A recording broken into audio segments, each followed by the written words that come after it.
금이 값이 오르는 게 크게 보면 두 가지 이유인 것 같아요. 당분간은 달러하고 미국의 힘은 별로 관계가 없다고 봐요. 근데 미국이라는 나라의 신용은 많이 떨어지고 있죠. 그거는 금리에 따른 현상인 것 같아요.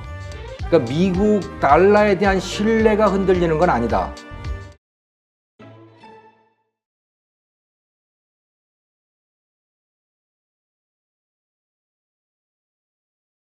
중국도 미국 국채를 살 수밖에 없다. 그걸 안 사면 뭘 어디다가 그거를 그 외환 보유고를 어떻게 운영을 하냐는 거예요. 국채만 보면 그런데 미국 정부가 보증하는 에이전시들의 채권까지 합치면 오히려 늘었다는 거 아닙니까? 그럼요. 네. 처음에 유로가 굉장히 잘 나갔고요.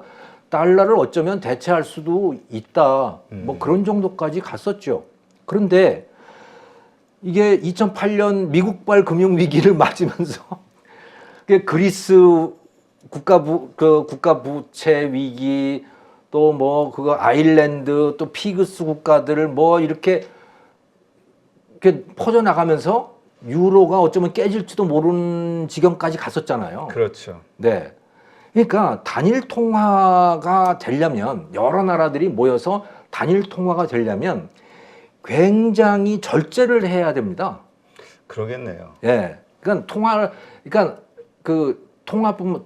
단일 통화니까 뭐 통화 정책은 없지만 돈을 함부로 쓰면 안 돼요. 빚을 함부로 내서는 안 되고 자기가 갚을 수 있는 한도 내에서만 빚을 내야 되고 그러는데 그게 그렇지가 않잖아요. 그렇죠. 금이 값이 오르는 게 크게 보면 두 가지 이유인 것 같아요. 하나는 그 상황이 위험해지면 안전자산으로서 네. 금에 투자를 하는 뭐 개인 투자자나 기관 투자자들이 거기에 투자를 하는 게 있고 또 다른 하나는 최근에 들어서 러시아라든가 중국이라든가 이런 그 미국의 경제 제재를 피하기 위한 수단으로 그래서 그거는 뭐 이 어딥니까 카자흐스탄, 우즈베키스탄 이런 나라들도 금 투자를 많이 하더라고요. 그러니까 그런 이 전체주의 정권들에서 그게 아마도 미국 제재를 받을 가능성이 커서 그러는 것 같은데 일반 서방 국가들은 금을 사들이지 않습니다. 그쪽 나라들이 금을 사들이는 거예요. 그게 큰 손들인 거죠. 그쪽이. 왜냐하면 그게 다 경제 제재에 대비한 준비라고 보시면 되는 거죠. 예, 기술적으로는 충분히 가능하죠. 뭐 예전에 그 브레튼 우즈 체제 때 미국이 금 1온스당 35달러로 딱 패그를 해놓고 미국 돈에 대해서 다른 나라들이 다 이제 고정환율제를 했잖아요. 그런데 1971년에 닉슨이 일방적으로 그걸 파기했단 말이에요. 네. 닉슨 대통령이. 이유가 뭐냐? 너무 어려운 거예요. 유혹이 너무 많은 거죠. 똑같은 문제입니다, 이게.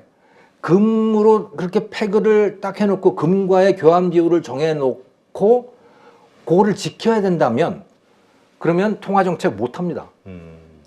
그러면 돈 찍어서 뭘 할 수가 없어요. 경제 규모가 완전히 달라졌죠. 그때와 지금과는. 예. 그리고 돈을 찍을 수가 없는 거예요. 돈을 찍기 위해서는 금을 늘려야 되니까. 근데 정치인들은 누구나 다 공짜로 돈을 찍고 싶거든요. 공짜로 돈을 찍으면 그러면 그 패그라고 하는 게 금에 대해서 패그를 했던 히토류에 대해서 패그를 했던 그게 깨져버리는 거죠.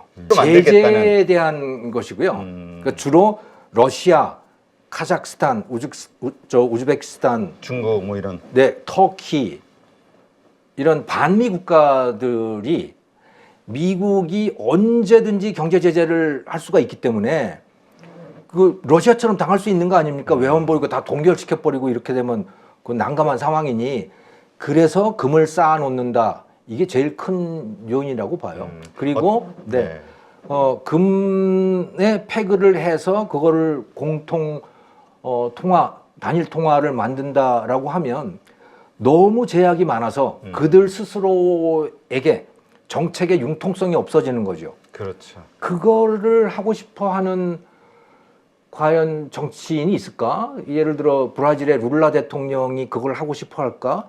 저는 원치 않는다고 봐요. 예.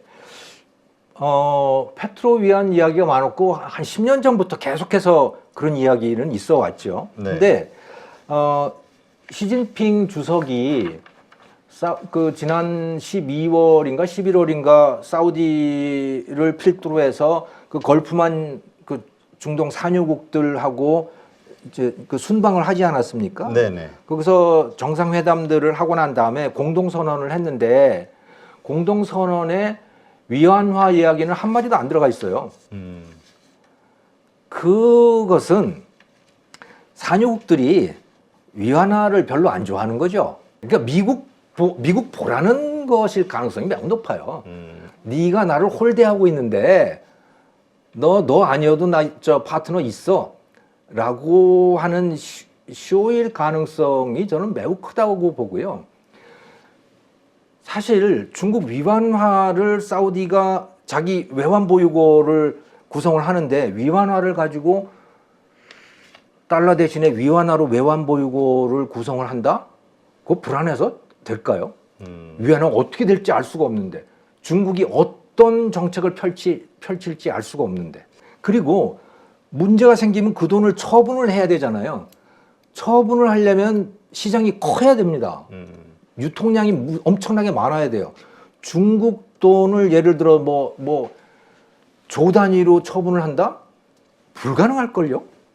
그거는 국가 대 국가의 딜을 할 수밖에 없을 거예요.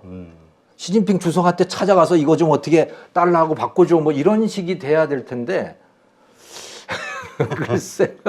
예, 정치적인 레토릭일 가능성이 매우 높다. 그리고 희망사항이다. 왜냐하면 미국이 너무 싫고 미국 달러가 너무 싫은 거예요. 왜 뭐 때문에 금리를 올렸다 내렸다 하고 뭐 이 난리를 하는 거야. 너 때문에 아주 힘들어 죽겠어. 꼴 보기 싫어 죽겠는 거죠. 아마 모든 사람들이 그럴 거예요. 그러나 다른 거는 더 믿을 수가 없다는 거죠. 거기에 그렇다면 비극이 있는 거죠. 저는 당분간은 달러하고 미국의 힘은 별로 관계가 없다고 봐요. 당분간은 그건 별로 관계가 없다고 보고, 그러니까 그건 별개로 가는 거다. 근데 미국이라는 나라의 신용은 많이 떨어지고 있죠. 미국이라는 나라가 그래도 아무리 이제 정치권끼리 싸운다고 하더라도 저렇게 극단적으로 거의 내전 수준에 이를 정도로 상대방을 완전히 부인해가면서 싸우지는 않았거든요. 그렇죠. 근데 이제는 부인하는 정도까지가 된 거예요. 네, 그 정치학자들이 분석해 놓은 거 보면 남북전쟁 직전의 상태까지도 그 갈등이 고조가 됐다 이렇게 평가를 해놓은 데들이 많아요. 아, 그 정도인가요? 예. 그게 제일 큰 문제인 거죠, 바로 미국에. 네. 그렇죠. 만약에 중국이 저렇게 불투명하게 하지 않고 저렇게 폐쇄적으로 하지 않았으면 저는 뭐 상당 부분을 그 국제 통화의 상당 부분을 중국 위안화가 가져갔을 거라고 봅니다. 근데 스스로 자초하고 있는 거예요. 신뢰를 키워야 되는데 키울 수가 없는 거죠. 아, 정치 그거는 그 시스템상. 본질이기 때문에. 네, 그건 1인 체제의 본질이기 때문에 그걸 바꾸면 그럼 시진핑 체제 자체가 다 뭐 달리 되는 건데 그걸 용납할까요? 저는 그렇지 않을 거라고 보여요. 차라리 전쟁을 하면 했지 그걸 바꾸지는 않을 거라고 봅니다. 예, 그리고 밉다. 그러나 달러가 밉다. 그 대안이 없는 거예요. 그 대안이 현실적으로 존재하는 대안은 중국인데 중국은 믿을 수가 없고 그 중국으로 갈 수는 없는 거 아닙니까? 그거는 금리에 따른 현상인 것 같아요. 그러니까 미국 달러에 대한 신뢰가 흔들리는 건 아니다. 그러면 달러에 대한 환율은 결국 금리, 미국 통화량이 어떻게 되느냐, 돈이 많이 풀리느냐, 조금 풀리느냐에 따라서 환율이 결정이 된다. 그렇게 봅니다.